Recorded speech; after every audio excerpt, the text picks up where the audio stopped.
Hi, Miss Hall-Rayford again. Reading Did I Ever Tell You How Lucky You Are by Dr. Seuss. When I was quite young and quite small for my size, I met an old man in the desert of dries, and he sang me a song I will never forget. At least, well, I haven't forgotten it yet. He sat in a terribly prickly place, but he sang with a sunny, sweet smile on his face. When you think things are bad and you feel sour and blue, when you start to get mad, you should do what I do. Just tell yourself, Ducky, you're really quite lucky. Some people are much more, oh, ever so much more, oh, muchly, much more unlucky than you. Be glad that you don't work on the Bungle Bung Bridge that they're building across Boober Bay at Bum Ridge. It's a troublesome world. All the people who are in it are troubled with troubles almost every minute. You ought to be thankful, a whole heaping lot, for the places and people. You're lucky you're not.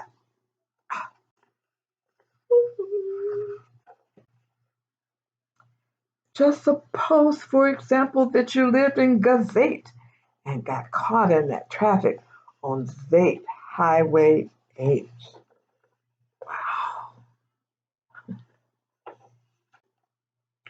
Or suppose, just for instance, you lived in Gazere with your bedroom up here and your bathroom up there.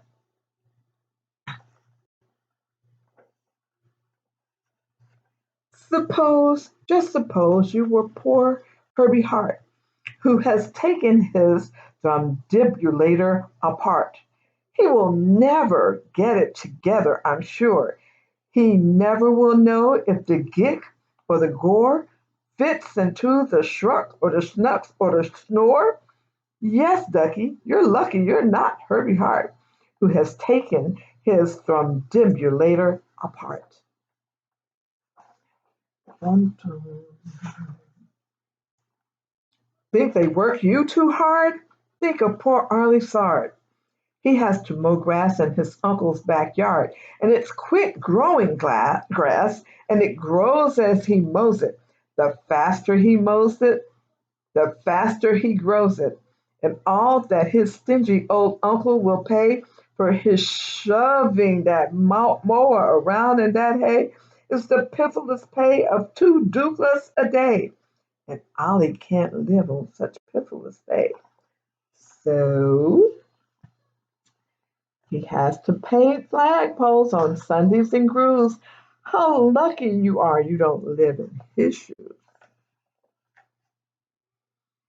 And poor Mr. Bix. Every morning at 6, Mr. Bix has his boyfriend to fix. It doesn't seem fair. It just doesn't seem right. But his boyfriend just seems to go slump every night. It slumps in the heat, sadly needing repair. Bix figures it's due to the local night air. He takes it. It takes him all day to unslump it. And then the night air comes back and it slumps once again. So don't you feel blue. Don't get down in the dumps. You're lucky you don't have a boyfriend that slumps. And while we are at it, consider the schlots, the crumple-horned, wet-footed, green-bearded schlots, whose tail is entailed with unsolvable knots. If he isn't muchly more worse off than you, I'll eat my umbrella. That's just what I'll do. And you're lucky indeed you don't ride on a camel. To ride on a camel, you sit on a whammel. A whammel, you know, is sort of a saddle, held on by a button that's known as a faddle. And boy, if your old whammel faddle gets loose, I'm telling you, Becky, you're gone like a goose. And poor Mr. Potter, T crosser, I dotter, he has to cross T's and he has to dot I's in an INT factory. out in Van Nuys.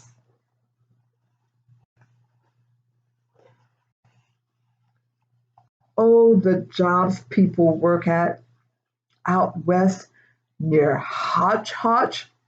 Here's a Hotch Hotcher bee watcher. His job is to keep both his eyes on the lazy town bee. A bee that is watched will work harder, you see. Well, he watched and he watched, but in spite of his watch, that bee didn't work any harder. Not much. Then somebody said, "Oh, bee watching man just isn't bee watching as hard as he can. He ought to be watched by another Hodge Hodger. The thing that we need is a bee watcher." Well, the bee watcher watched the bee watcher. He didn't watch well, so another Hodge Hodger had to come in as a watcher. And today, all the Hodgers who live in Hodge Hodge are watching on watching. Watch, watching the watcher who's watching that bee. You're not a Hodge watcher. You're lucky, you see. And how fortunate you're not Professor DeBreeze, who has spent the past 32 years, if you please, trying to teach Irish ducks how to read Javanese.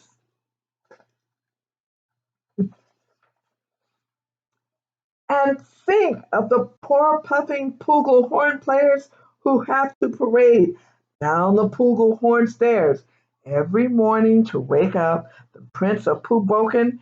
It's awful how often their Poogles get broken. And oh, just suppose you were poor Harry Haddle. Try as he will, he can't make any shadow. He thinks that perhaps something's wrong with his giz, and I think that, by golly, there probably is. And the brothers Bazoo, the poor brothers Bazoo, suppose your hair grew like theirs happened to do. You think you're unlucky? I'm telling you, Ducky, some people are muchly, oh, ever so muchly, more unlucky than you. And suppose that you lived in that forest in France where the average young person just hasn't a chance to escape from the perilous pants eating plants. But your pants are safe. You're a fortunate guy, and you ought to be shouting, "How lucky am I?" And speaking of plants, you should be greatly gladdish. You're not Farmer Falconbird's 17th radish. And you're so lucky you're not Gucky Gown, who lives by himself 90 miles out of town in the ruins of Ronk. Ronk is rather run down. And you're so lucky you're not a left sot left behind by mistake in the caverns of Croc. Thank goodness for all of the things you are not. Thank goodness you're not something someone forgot and left all alone in some pookerish place like a rusty tin coat hanger hanging in space. That's why I say, Ducky, don't grumble, don't stew.